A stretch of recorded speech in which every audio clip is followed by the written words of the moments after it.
Okay, one of the new skills that's really important in the new study guide is your ability to evaluate particular policies. So you need to use your knowledge of the strengths and weaknesses of different policies, whether it be budgetary or monetary, and use that to evaluate how successful a policy is likely to be.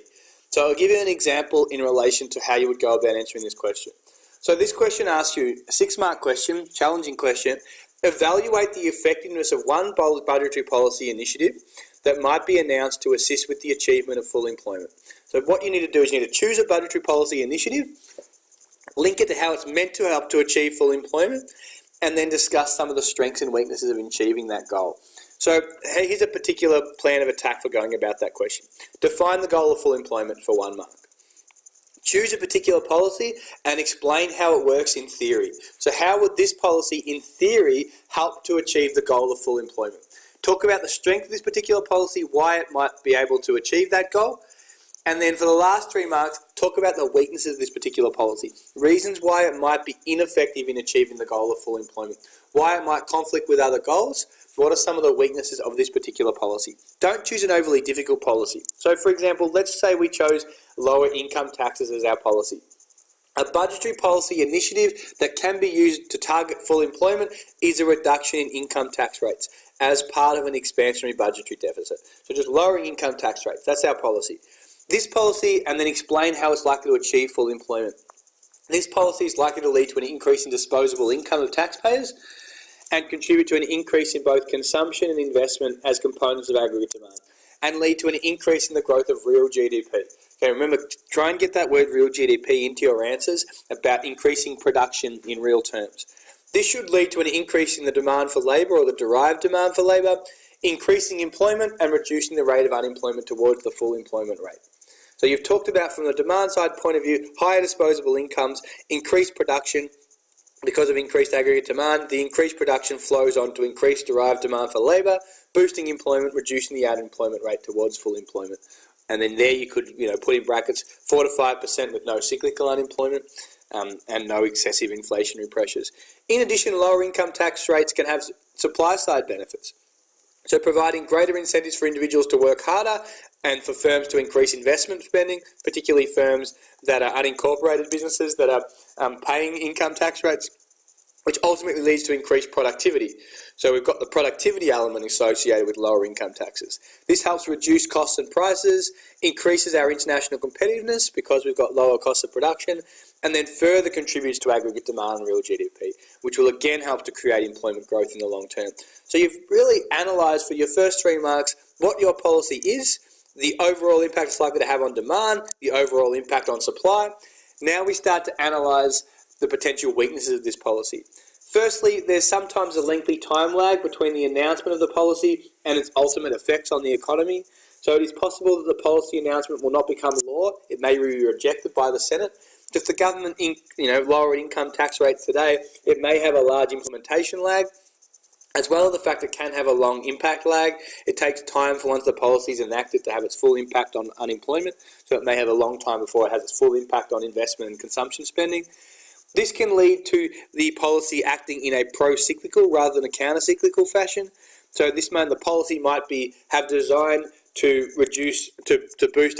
boost employment or reduce unemployment, but because it takes so long to be implemented, it may lead to inflationary pressures because by the time it comes into force, we may be at a different phase in the business cycle.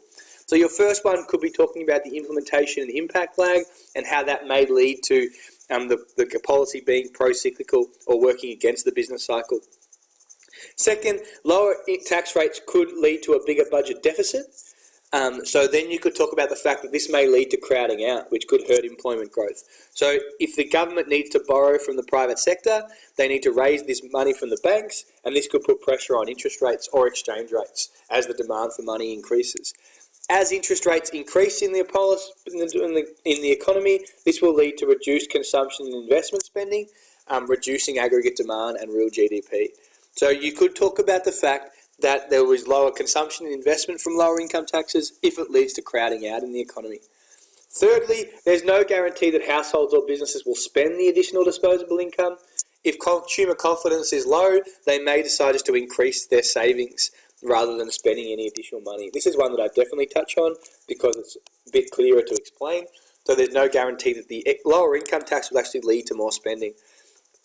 Fourth, there is always the possibility that increase for demand for labour from the lower tax rates will just reduce underemployment rates, so rather than unemployment rates. So employers might just ask their employees to work longer hours rather than taking on new workers, which won't have any impact on the unemployment rate. So there's 4 different weaknesses associated with the policy. You've got crowding out, you've got the implementation and impact lags, you've got the fact that consumers may not spend the additional money, and you've talked about the fact that it may just lead to more underemployment, less underemployment instead of less unemployment. That's a really strong critique of how a policy may not achieve its specific objective. Despite these shortcomings, however, lower tax rates will have a net beneficial impact on the rate of unemployment and help to achieve full employment. So overall, it should help to boost demand. Another policy, evaluate the benefits of using monetary versus budgetary policy to tackle house prices in Australia. So are we better off using monetary policy and changing interest rates, or are we better using the budget to try and tackle housing prices? Again, for a question like this, you need to analyse the strengths and weaknesses. So for monetary policy, the benefits are that raising interest rates has a large impact on consumer spending. Raising interest rates can reduce demand for housing through the cost of credit channel because people are more reluctant to take on debt because there are higher borrowing costs, and that can lead to less spending on housing because we don't want to go into debt because of the higher borrowing costs. There's less availability of credit, so when interest rates are higher, the banks are more reluctant to lend out money because there's a higher risk of default. Both of these will lead to less demand for housing throughout the economy because it's hard to get a loan and people don't want to get a loan as much because of the higher borrowing costs. That's the effectiveness of monetary policy. In terms of weaknesses, well, one problem is it can't tackle the supply side thing. So it can only focus on the demand for housing. It can't boost the supply of housing.